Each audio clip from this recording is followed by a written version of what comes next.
turned to me and smiled. See, he's a nice guy, he said. What are you going to tell him about Nate? I don't know, should I? Well, I think the sooner he knows, the better. But don't you have to get him tonight? Oh crap, I said, shaking my head. Daycare closes at 6 and you've got that date tonight. Yeah, I guess he's going to meet him, I said softly. Wait, hold on. In the beginning of the story, she talked about how she was excited when her brother got married and had a kid, but now he's dating. Hold on. Are you recording this? Yeah. Oh, Have to hear some of this story. Put it online. I watch. No, I would totally do it. I'd be like smiling, added, smiling. You should totally act this out, all the smiling. Yeah. Oh, whoa. Where is it? I think that's internet bullying. I don't even know this girl and we're tearing her story apart. Yeah, I guess. Wow, I don't know. That's confusing. Whatever. I glanced at my watch to notice I had an hour and a half before I had to go and pick up Nate. I was nervous about Kasey meeting Nate. It had been a long time since I had dinner with the band. Nate's father was never the sort that wanted to do anything. Before I knew it, there was the sound of the doorbell. Kate, what? Actually, it said wanted to anything. Oh yeah. Wanted to anything. Okay, why is there a doorbell at the diner? This should happen. Kate, he asked, coming into the dinner. Hey, Kasey, I said, poking my head up from the kitchen. Hey, he said, I hope I'm not too early. You're perfect, I said. You're perfect. I finished closing up the dinner and told the girls and Jake good night. I walked back in and noticed Kasey playing with Nate. Wait, what? When did they get the kid? What? Ah! At the same time, they installed the doorbell. So many plot holes to this story. It's magic! We should definitely record all of this. I stood by the kitchen door and watched them play. The first thing I noticed was that he was really good with kids, which was a good thing.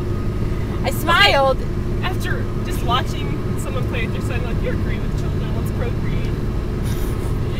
I smiled and turned and finished up with dinner. Oh my god. I plated the food and walked towards the dining room. Oh, Mommy, Nate said, clapping wildly. Hungry, he clapped. How old is he?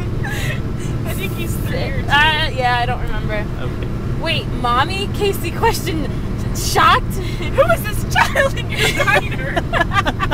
No, I think... You mean he's not in the dishwasher? Put a little suit on him to wash dishes. Yeah, I said, smiling as I sat Nate and Casey's plates down. I hope you liked baked chicken, I added, smiling at him. I walked back and grabbed my plate and a bottle of wine. Do you drink? I asked, smiling, holding up the bottle of wine. Sure, he said, smiling as I poured him a glass. So you're a mother, he added, grinning. Yeah, I said, let me introduce you to Nathaniel Thomas Francis. I added. Nate, he said, grabbing Casey's arm. It's a pleasure, Nate, Kasey said, shaking his little hand. So you're Kenny's little sister. How come I've never seen you at the track, he asked. Well, it's hard with the 2-year-old. Oh, there you go. And I really have no reason to be there, I said softly. Besides, you've seen the women that are with these men at the race at the tracks, I added. Not all the women look like that. Tell me about yourself. Gosh, what do you want to know? I asked, blushing. Everything, Kasey said, taking a sip of his wine. Okay, I said softly. I was born in Florida and I'm Kenny's sister. I own this restaurant that I started with Kenny's help. I'm a race fan. I have Nate and that's pretty much my life, I said, lightly laughing. I'll never go to the track. I have no reason to be there ever. But I'm a race fan. Yeah. My brother's just your crew chief. I've never been to the track. I noticed Hamlin checking you out earlier, Kasey said, looking up. Tender. Yeah, that, I said, blushing. He seems to like me. Or you said you like racing. Who's your favorite driver? Well, I'm a bit partial to the driver that my brother's the crew chief for, I said, winking at him. Of course. We talked for a little while longer before Nate fell asleep with his head resting against Casey's arm. In 2 miles. What am I doing? Stay on the current road, I think. Okay. I just smiled. That was something that he never did, not even with Kenny. I thought it was sweet that Kasey just let him sleep against him. I cleaned up our dinner and shut off the lights. I strapped Nate in his car seat and turned to Kasey. Thank you for dinner, he said, smiling at me. It was delicious, he added. You're very welcome. I love the company. Nate is precious. You should come to the track sometime. I just might. Just then, Kasey leaned in and gently captured my lips with his. It was really bold of him to kiss me when he just met me, but his kiss was so gentle.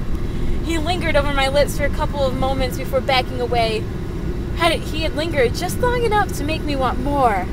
God, did this boy know how to kiss, I thought to myself. Can I call you Have your sometime? tongues battle for dominance? No. Damn it. Yeah, I smiled as we exchanged phone numbers. Come by in the morning and I'll fix you breakfast, I said, smiling. How do you like your eggs, Kate? What time? Impregnated? Fertilized? Well, the dinner opens at 7, but Kenny comes by 6:45 for coffee and breakfast. You'll get to see everyone rolling in, still half asleep. What about the little guy? He asked, smiling as he motioned to the sleeping toddler in my car. Well, I can bring him, I said, smiling. I usually take him to daycare before. And that's the end of chapter 2. Okay, what are we doing for directions?